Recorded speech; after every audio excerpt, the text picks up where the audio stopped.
Welcome back to middle education. Finally class 9th वाले बच्चों का वीडियो लेकर के आ चुका हूं। आप लोग का बहुत ज़्यादा मैसेज आ रहा था ना कि सर आप हमारे लिए वीडियोस क्यों नहीं बनाते हो। अब देखो यार, तुम्हारा वीडियो आ चुका है और ये सोशल साइंस का होना है। अब तुम्हें करना क्या है, इस सोशल साइंस में जितने भी क्वेश्चंस दिए गए हैं सारे क्वेश्चन को बहुत अच्छे से और दिमाग में बैठा लेना, क्योंकि आपके एग्जाम में 100% क्वेश्चन आने की संभावना है। मैं फिर से बोलता हूं, 100% इस चीज को याद रखना और सारे क्वेश्चन को बहुत अच्छे से याद करते जाना। चाहे वस्तुनिष्ठ हो, 2 नंबर 3 नंबर 4 नंबर, कोई भी क्वेश्चन को स्किप मत करना। जैसे ही तुमने प्रश्न को छोड़ा, समझो तुम्हारे साथ दुर्घटना घट जाएगी। तो बिना टाइम वेस्ट किए करते हैं हम वीडियो को जल्दी से शुरू। यहां पर स्पष्ट रूप से लिखा है, कक्षा 9वीं अर्धवार्षिक परीक्षा वर्ष 2025-26 सामाजिक विज्ञान अर्थात सोशल साइंस का होना है। अगर आप हिंदी मीडियम या फिर इंग्लिश मीडियम किसी भी मीडियम के स्टूडेंट हो, दोनों के लिए वीडियो काफी इंपॉर्टेंट होना है। टोटल हमारे सोशल साइंस में 23 क्वेश्चन देखने को मिलेगा। 8 पेज का हमारा पेपर रहेगा। 75 नंबर का पूर्णांक रहने वाला है और समय हमें 3 घंटे दिए जाएंगे। आगे बढ़ते हैं तो यहां पर लिखा है निर्देश में सभी प्रश्न हल करना अनिवार्य है। दूसरा नंबर कह रहा है कि प्रश्न क्रमांक 1 से लेकर के 5 तक आपके 30 वस्तुनिष्ठ प्रश्न देखने को मिलेगा और प्रत्येक प्रश्न रहेगा 1 अंक का। ऐसे ही आगे लिखा है कि 6 से लेकर 17 तक जितने भी क्वेश्चन रहेंगे सब 2 अंक के रहने वाले हैं। कुछ 3 अंकीय और कुछ 4 अंकीय प्रश्न पूछा जाएगा। साथ में आपको एक मानचित्र देंगे, मानचित्र को भी फिल करना है। तो इस प्रकार से रहेगा आपके सोशल साइंस का प्रश्न पत्र। तो चलिए स्टूडेंट्स, बिना टाइम वेस्ट किए फटाफट हम करते हैं अपने क्वेश्चंस को शुरू। हमारा प्रश्न क्रमांक 1 यहां से स्टार्ट हो रहा है एंड इसे थोड़ी मैं जूम करता हूं ताकि आपका नजर टोटल आपके क्वेश्चन पे होना चाहिए। हाँ, प्रश्न नंबर 1 कह रहा है कि सही विकल्प चुन करके लिखो। पहला नंबर कहता है कि भारत का क्षेत्रफल कुल विश्व के क्षेत्रफल का कितने प्रतिशत है। देखो, हमारे भारत देश का क्षेत्रफल है 32,87,263 वर्ग किलोमीटर और विश्व के कुल क्षेत्रफल का 2.4% है। तो यही हमें सही उत्तर हो जाएगा। दूसरा नंबर कह रहा है कि भारत में सबसे कम जनसंख्या वाला राज्य कौन सा है। तो हमारे भारत देश में सबसे कम जनसंख्या अरुणाचल प्रदेश में है और इसका कारण ये है कि ये पहाड़ी क्षेत्र में है बस। तीसरा नंबर कह रहा है कि कर्क रेखा किस राज्य से नहीं गुजरता है। ठीक है, यहाँ पर राजस्थान, उड़ीसा, छत्तीसगढ़ और त्रिपुरा लिखा है। तो राजस्थान, छत्तीसगढ़ और त्रिपुरा से कर्क रेखा गुजरती है लेकिन उड़ीसा से नहीं गुजरती है। तो यहाँ पर आपको उड़ीसा लिखना है। नेक्स्ट हमारा चौथा नंबर कह रहा है कि निम्नलिखित में से सबसे कम वर्षा वाला स्थान कौन सा है। ऑप्शन देखो, पश्चिमी मरुस्थल, लेह, तमिलनाडु या फिर महान हिमालय। तो यार तुमको ही पता है ना कि मरुस्थल में कम वर्षा होती है, तो इसलिए इसका नाम तो मरुस्थल पड़ा। इसलिए यहाँ का रेत, जो यहाँ का जो जमीन है वो रेत में कन्वर्ट हो गया। तो यहाँ पर ऑप्शन नंबर ए आपको लिखना है। नेक्स्ट कह रहा है पांचवा नंबर, भारत किस महाद्वीपीय का हिस्सा है। तो भारत जो है वो एशिया महाद्वीप का हिस्सा है, तुम सबको पता होगा। ठीक है, तो आपको यहाँ पर एशिया लिखना है। नेक्स्ट कह रहा है कि जनगणना कितने वर्ष के अंतराल में होता है। तो हमारे भारत देश में जनगणना 10 वर्ष के अंतराल में होना चाहिए। मतलब 2021 में जनगणना होनी चाहिए, लेकिन अभी तक जनगणना नहीं हुई है और अब जनगणना 2026 में होने का लक्ष्य रखा गया है। अभी 25 चल रहा है ना, नेक्स्ट ईयर जनगणना हो जाएगा। अच्छा, लेट क्यों हुआ। तो लेट होने का कारण सिर्फ ये और सिर्फ ये था कि कोविड 2020 में, कोरोना आ गया था ना 19 में, इसलिए जनगणना नहीं हुआ। नहीं तो 2021 में जनगणना हो जानी थी। सेम अगर आप इंग्लिश मीडियम के स्टूडेंट हैं तो इंग्लिश में क्वेश्चंस को देख लीजिए। मेरे पास बहुत ज़्यादा कमेंट आ रहा था कि सर इंग्लिश में भी क्वेश्चन लाइए, तो आपके सामने इंग्लिश में अवेलेबल है। What is the total area of India a percentage of total area of the world. तो इसका हो जाएगा 2.4। Which is the least populated state in India. तो यहाँ पर हो जाएगा आपका अरुणाचल प्रदेश। नेक्स्ट कहता है the tropic of cancer does not pass through which state. तो यहाँ पर हो जाएगा आपका उड़ीसा। इस प्रकार से आपका ये होता है कंप्लीट। आगे बढ़ते हैं नेक्स्ट क्वेश्चन की तरफ। क्वेश्चन नंबर 4 क्या कह रहा है। 4 नंबर कह रहा है कि where does the least rainfall oceans among of following. तो यहाँ पर आपको लिखना है वेस्टर्न डेजर्ट। 5th नंबर कहता है India is part of which continent. तो यहाँ पर आपको एशिया लिखना है।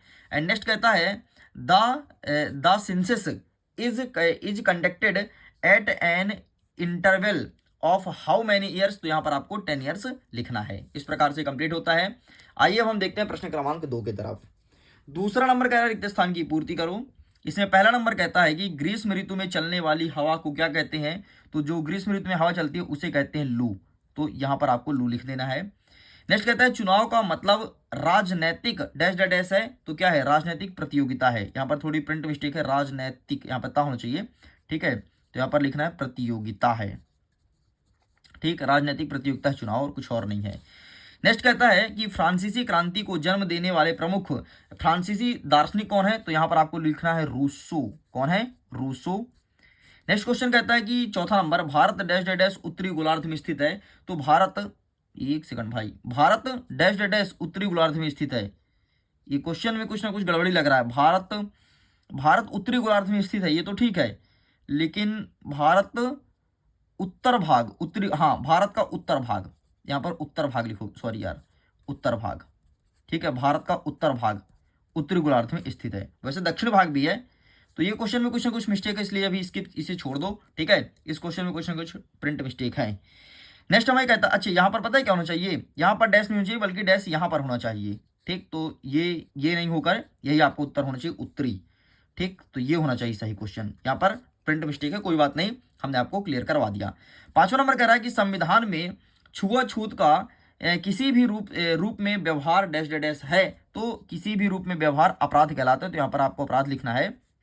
नेक्स्ट कहता है दूसरे विश्व युद्ध की शुरुआत कब हुई थी, तो ये हुई थी 1939 से, ठीक है, और किस माह में, तो सितंबर माह में, तो सितंबर 1939 से दूसरे विश्व युद्ध की शुरुआत हुई थी, इतना आपको लिखना है। सेम क्वेश्चन इंग्लिश में है, अगर आप इंग्लिश मीडियम के तो प्लीज इसे देख लीजिएगा। हम आगे बढ़ते हैं प्रश्न क्रमांक 3 की तरफ, और प्रश्न नंबर 3 हमारा कह रहा है कि सत्य सत्य लिखो। पहला नंबर कहता है कि 1915 में वाइमर गणराज्य की क्या स्थापना हुई थी, तो बिल्कुल गलत है, नहीं हुई थी। नेक्स्ट कहता है कि मौसमी बेरोजगारी प्राथमिक क्षेत्र में पाई जाती है, बिल्कुल सही बात है। नेक्स्ट कह रहा है कि शीत ऋतु दिसंबर माह में शुरू होती है, तो बिल्कुल सही बात है, और अभी देखना शीत ऋतु आने वाला है, जैसे तुम अपना एग्जाम दे करके फ्री होगे ना, तो शीत ऋतु स्टार्ट हो जाएगा। चलिए आगे बढ़ते हैं, नेक्स्ट क्वेश्चन को कवर करते हैं। नेक्स्ट हमारा चौथा नंबर कह रहा है कि बाढ़ या सुनामी क्या अप्राकृतिक घटनाएं हैं, बिल्कुल ये गलत बात है। बाढ़ और सुनामी प्राकृतिक घटनाएं हैं, इसे मनुष्य नहीं लाता बल्कि प्रकृति लेकर के आती है। नेक्स्ट कह रहा है कि मक्का एक व्यापारिक फसल है, हाँ जी बिल्कुल सही बात है, मक्का हम व्यापार के लिए उत्पादन करते हैं। सोशल कॉन्ट्रैक्ट या सोशल कॉन्ट्रैक्ट नामक पुस्तक को लॉक ने लिखा था, नहीं, ये आपका सत्य हो जाएगा। इस प्रकार से ट्रू फॉल्स में दूसरा देख लेते हैं, यहाँ पर आपका पहला के बाद आपका चौथा और छठवां गलत है, बाकी सब कुछ सही है, ठीक है। यहाँ पर इंग्लिश में देख लो, क्वेश्चन अवेलेबल है। आगे बढ़ते हैं प्रश्न नंबर 4, जिसमें कह रहा है कि सही जोड़ी को मिलाइए। तो 100 कुलात का अर्थ क्या होता है, तो इससे आंसर आपको मिलाना है। 100 कुलात का मतलब बिना घुटने वाले, ये हो जाएगा पहले नंबर का आंसर। दूसरा नंबर क्या कह रहा है कि फ्रांस का राष्ट्रीय गान क्या है, तो फ्रांस का राष्ट्रीय गान हो जाएगा आपका मर्सिले, तो ये हो जाएगा दूसरा नंबर।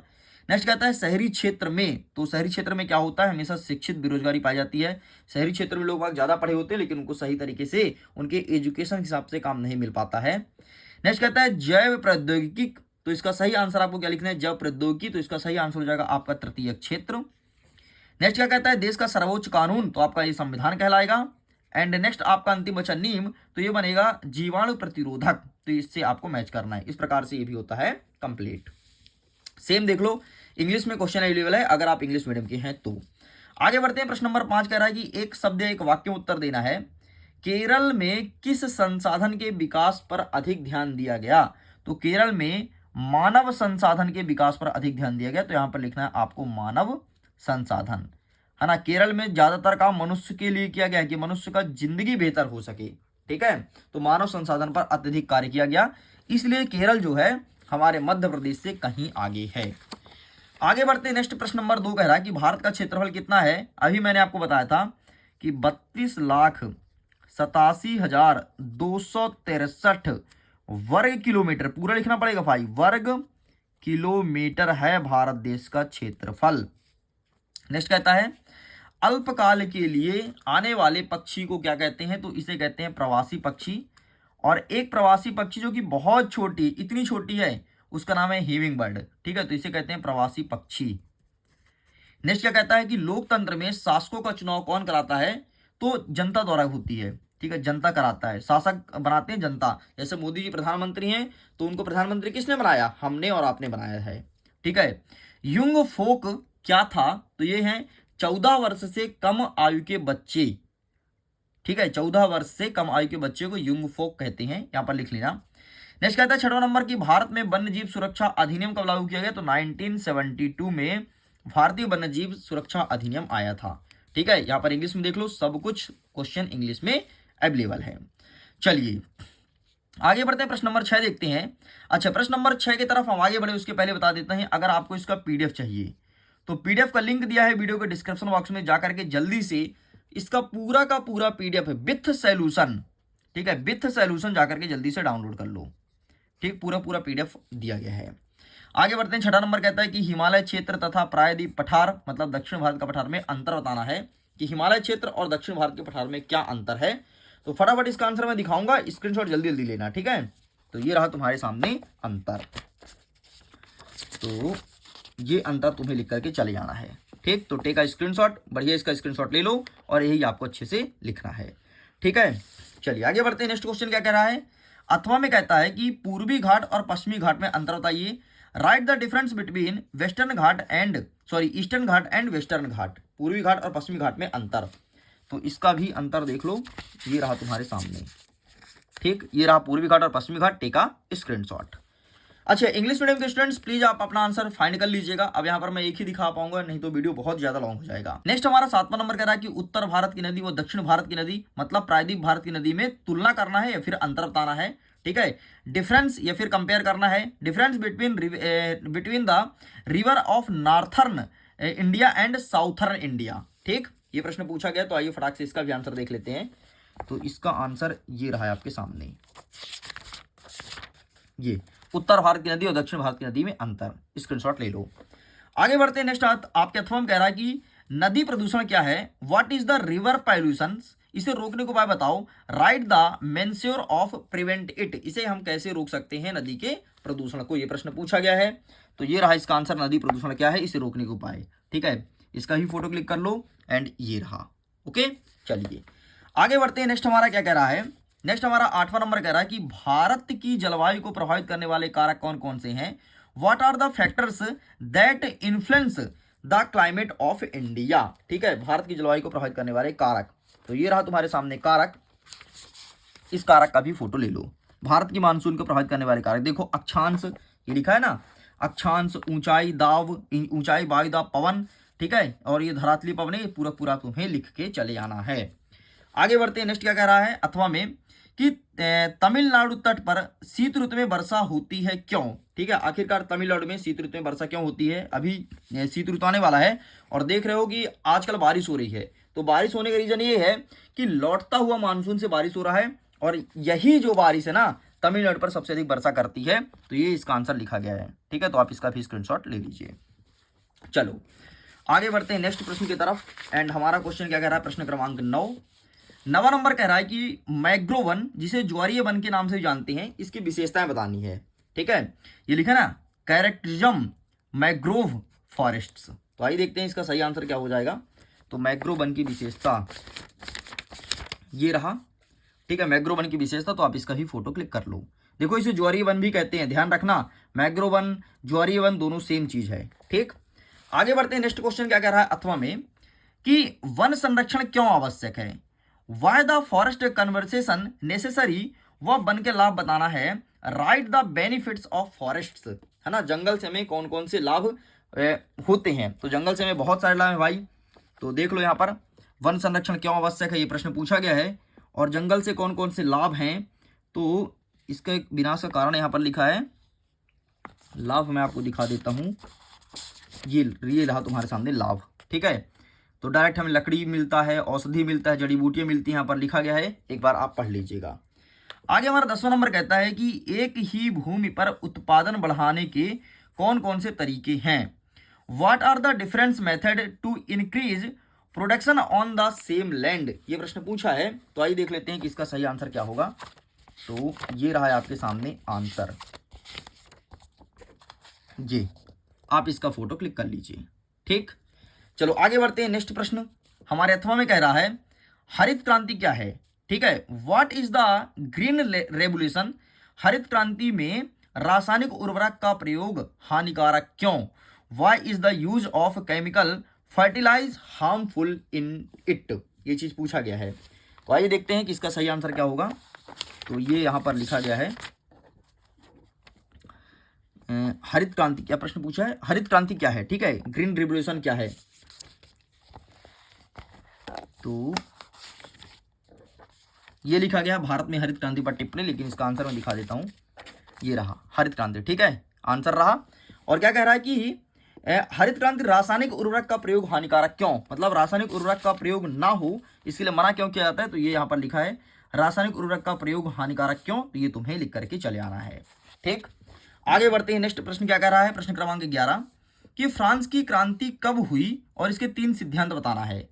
और ये प्रथम कह रहा है कि फ्रांस में 14 जुलाई का क्या महत्व है। तो आइए सबसे पहले हम देख लेते हैं कि फ्रांस की क्रांति कब हुई, इसका महत्व भी देख लेते हैं।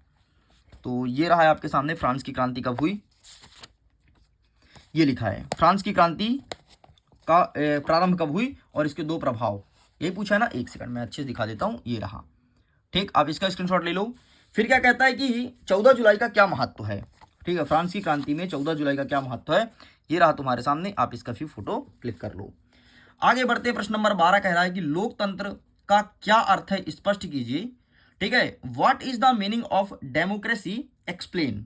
और यहीं पर हमारे थोम कह रहा है कि लोकतंत्र, जिसे प्रजातंत्र भी कहते हैं, इसके गुण और दोष को लिखना है। ठीक है, मतलब क्या क्या इसके फायदे हैं और क्या क्या लोकतंत्र के नुकसान हैं। तो ये रहा है आपके सामने इसका आंसर, आप इसका भी फोटो खींच लो। लोकतंत्र क्या है ये पूरा पूरा लिखा गया है, ठीक है। और नेक्स्ट क्या कह रहा है, लोकतंत्र के गुण और दोष। तो ये रहा तुम्हारे सामने प्रजातंत्र की ये विशेषताएं जो है ना वो गुण में आएगा, बाकी और ये दोष यहाँ पर लिखा गया है। ठीक, तो 2 2 लिखना है, ज्यादा नहीं लिखना है। चलो आगे देख लेते हैं। नेक्स्ट क्या कह रहा है, 13वां नंबर, संविधान का क्या महत्व है वह विशेषताएं लिखो। ठीक है, importance of constitutions, right its features, इसकी विशेषताएं बतानी है। और अथवा कह रहा है कि संविधान संशोधन व संविधान सभा क्या है। ठीक, ये प्रश्न पूछा गया है। तो आइए देख लेते हैं कि इसका सही आंसर क्या होगा। तो ये यहां पर इसका आंसर दिया गया है, ये संविधान का क्या महत्व है, ये प्रश्न है ना। हाँ, संविधान का क्या महत्व है, इसकी विशेषताएं लिखना है। ये रहा, टेक स्क्रीनशॉट। और अथवा क्या कह रहा है कि संविधान संशोधन व संविधान सभा क्या। तो ये देखो संविधान सभा यहाँ पर लिखा गया है, तो आप इसका फोटो खींच लो। ठीक है, और हम आपको दिखा देते हैं संविधान संशोधन। तो ये रहा तुम्हारे सामने संविधान संशोधन 6वें नंबर में। ठीक, तो आप इसका फोटो क्लिक कर लो। आगे बढ़ते हैं। नेक्स्ट हमारा 14 नंबर कह रहा है कि निर्वाचन आयोग, जिसे चुनाव आयोग भी कहते हैं, इसका कार्य बताना है। ठीक है, right the functions of election commission, election commission के क्या क्या फंक्शंस हैं, क्या क्या कार्य हैं, ये चीज हमें बताना है। तो आइए देखते हैं इसका आंसर, ये रहा निर्वाचन आयोग का कार्य कौन कौन सा यहाँ पर लिखा है। तो प्लीज आप इसका स्क्रीनशॉट ले लीजिए। चलिए आगे बढ़ते हैं नेक्स्ट क्वेश्चन की तरफ। नेक्स्ट हमारा अथवा में कह रहा है कि स्वतंत्र एवं निष्पक्ष चुनाव कराने में कौन कौन सी चुनौतियों का सामना करना पड़ता है। ठीक है, कुछ चैलेंजेस बताना है कि अगर हमें फेयर इलेक्शन कराना है तो ये रहा स्वतंत्र और निष्पक्ष चुनाव करने की चुनौतियां। ठीक है, आगे बढ़ते हैं। 15 नंबर कह रहा है कि प्रच्छन्न एवं मौसमी बेरोजगारी में अंतर स्पष्ट करना है। और अथवा में कह रहा है कि प्राथमिक एवं तृतीयक क्षेत्र को उदाहरण सहित समझाइए। प्राथमिक और सॉरी प्राथमिक, द्वितीयक एवं तृतीयक क्षेत्र को। ठीक है, प्राथमिक, द्वितीयक एवं तृतीयक क्षेत्र को समझाना। सबसे पहले हम ऊपर वाला देख लेते हैं। तो ऊपर वाला आंसर ये रहा तुम्हारे सामने। ठीक, क्या प्रश्न पूछा, एक बार क्वेश्चन मैच कर लूं। हाँ, ये बेरोजगारी बारे पूछा ना, प्रच्छन्न और मौसमी बेरोजगारी, ये रहा। एंड इसका आंसर आपके सामने ये रहा। ठीक, तो आप इसका स्क्रीनशॉट ले लो। अथवा क्या कह रहा है कि प्राथमिक, द्वितीयक एवं तृतीयक क्षेत्रक। ठीक है, तो प्राथमिक, द्वितीयक और तृतीयक क्षेत्रक, तो ये रहा है आपके सामने प्राथमिक, द्वितीयक और तृतीयक क्षेत्रक। ये प्राथमिक, यहाँ पर द्वितीयक और ये रहा तृतीयक। चलिए आगे बढ़ते हैं। नेक्स्ट कह रहा है प्रश्न नंबर 16, शिक्षित बेरोजगारी भारत में एक समस्या है क्यों। और यहीं पर अथवा में कह रहा है कि आर्थिक और गैर आर्थिक क्रिया क्या है, अंतर स्पष्ट कीजिए। तो आइए सबसे पहले देख लेते हैं शिक्षित बेरोजगारी वाला। ये रहा तुम्हारे सामने, शिक्षित बेरोजगारी भारत की एक समस्या है क्यों। ठीक है, और क्या कह रहा है कि आर्थिक और गैर आर्थिक वाला ना, तो तुम्हें हम आर्थिक और गैर आर्थिक दिखा देते हैं। ये रहा तुम्हारे सामने आर्थिक विकास। एक सेकंड, ये सटीक आंसर नहीं, सटीक आंसर ये रहा आर्थिक और गैर आर्थिक। ठीक, तो आप इसका फोटो क्लिक कर लो। आगे बढ़ते हैं। 17 नंबर कह रहा है कि हिटलर की विदेश नीति क्या थी, इसका विवेचना करना है। और अथवा में कह रहा है कि जर्मन में नात्सीवाद उदय किन कारण से हुआ है। तो आइए सबसे पहले हिटलर की विदेश नीति देखते हैं, फिर जर्मन में हम देखेंगे नात्सीवाद। तो ये रहा तुम्हारे सामने हिटलर की विदेश नीति। ठीक है, आप इसका फोटो क्लिक करो एंड ये इसका क्लिक करो। ठीक, यहाँ तक तुम्हें लिखना है। अच्छा, टॉपिक बस लिखना भाई, डिटेल नहीं करना है। ठीक, और नात्सीवाद क्या प्रश्न पूछा है, नात्सीवाद उदय का कारण ना, तो ये रहा तुम्हारे सामने, तो आप इसका भी फोटो क्लिक कर लो एंड ये रहा आगे। केवल टॉपिक लिखना है, जैसे साम्यवाद का विरोध, यहूदी का विरोध, केवल इतना लिख करके चले आना है। आगे बढ़ते हैं, प्रश्न नंबर 18 कह रहा है सूर्योदय अरुणाचल प्रदेश के पूर्वी भाग में गुजरात के पश्चिमी भाग की अपेक्षा 2 घंटा पहले क्यों होता है, जबकि दोनों राज्यों में घड़ी एक ही समय दर्शाती है, क्यों? ये प्रश्न पूछा गया है। तो आइए देखते हैं कि इसका सही आंसर क्या हो जाएगा। तो इसका आंसर आपके सामने ये रहा, आप इसका फोटो क्लिक कर लो। साइड करते हैं। नेक्स्ट अथवा में क्या कह रहा है कि हिंद महासागर में भारत की केंद्रीय स्थिति होने का लाभ बताइए। मतलब हिंद महासागर जो हमारे भारत देश के बीचों बीच स्थित है, इससे कौन कौन से लाभ हैं। तो ये रहा इसका आंसर। ठीक, तो आप इसका भी फोटो क्लिक कर लो। आगे बढ़ते हैं नेक्स्ट क्वेश्चन की तरफ। प्रश्न नंबर 19 क्या कह रहा है कि कार्ल मार्क्स कौन था, वह रूसी क्रांति में सफलता का कारण बताइए। कार्ल मार्क्स कौन था, पहले उसे पहचानो, फिर रूसी क्रांति में सफलता का क्या रीजन था। ठीक है, तो ये रहा तुम्हारे सामने कार्ल मार्क्स कौन था। सबसे पहले इसका आंसर देख लो। ठीक है, और रूसी क्रांति सफलता का कारण ना, पहले ये देख लो। ठीक है, यहां तक तुम्हें कंप्लीट करना है पूरा। अब क्या पूछा है, सफलता का कारण क्या था, तो ये रहा रूसी क्रांति सफलता के कारण। ठीक, तो ये पूरा तुम्हें लिखना है। चलिए पेज को पलटते हैं, आगे के क्वेश्चन को देखते हैं। आगे हमारे अथवा कहता है कि रूसी क्रांति के प्रभाव का वर्णन कीजिए कोई 3। हमें उनका प्रभाव बताना है रूसी क्रांति का। तो ये रहा इनका प्रभाव। ये तुम्हें, ये देखो यहाँ पर देख रहे हो, यही तुम्हें रूसी क्रांति का प्रभाव लिखना है। अब इसमें थोड़ी तुमको डिटेल करनी पड़ेगी क्योंकि 3 नंबर के क्वेश्चन स्टार्ट हो चुके हैं। आगे हमारा 20वां नंबर कह रहा है कि संविधान का क्या महत्व है, वो विशेषताएं बतानी है।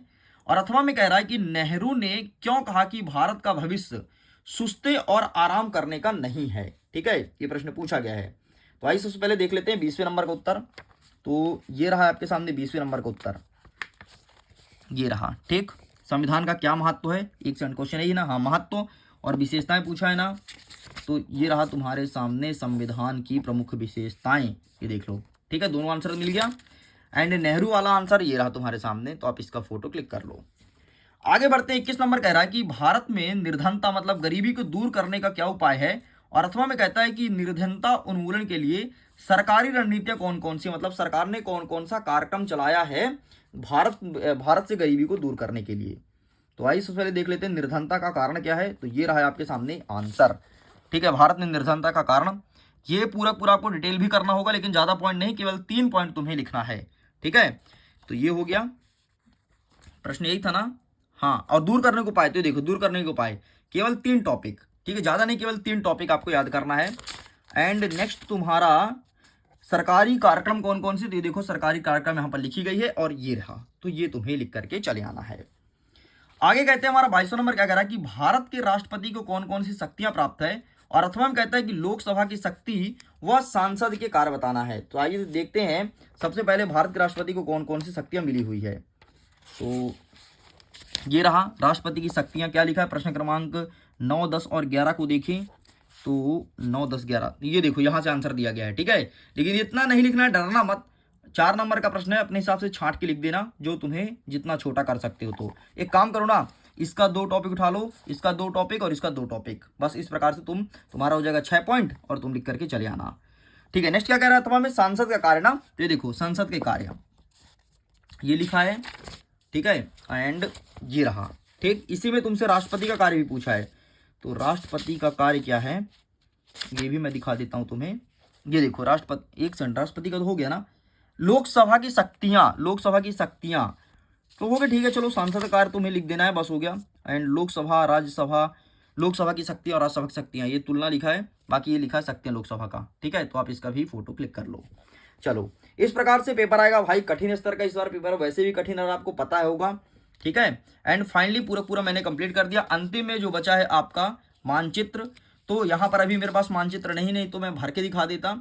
कोई बात नहीं, मैं मानचित्र के लिए अलग से डेडिकेटेड वीडियो बना दूंगा, देख लेना और वहां से इसे कंप्लीट कर देना। वीडियो पसंद आया तो वीडियो को लाइक करिएगा, दोस्तों के शेयर जरूर कीजिएगा, और लास्ट तक कौन कौन बना रहा है कमेंट सेक्शन में जय हिंद जरूर लिखना, ताकि हमें भी पता चल सके कि आप कितने पढ़ाई के प्रति आपका रुचि है, कितने इंटरेस्टेड हो और कितने अच्छे स्टूडेंट्स हो सकते हो अपने लाइफ में। सो मैं वीडियो को एंड करता हूँ। Thanks for watching. खुश रहिए, पढ़ते रहिए, मुस्कुराते रहिए। Bye bye.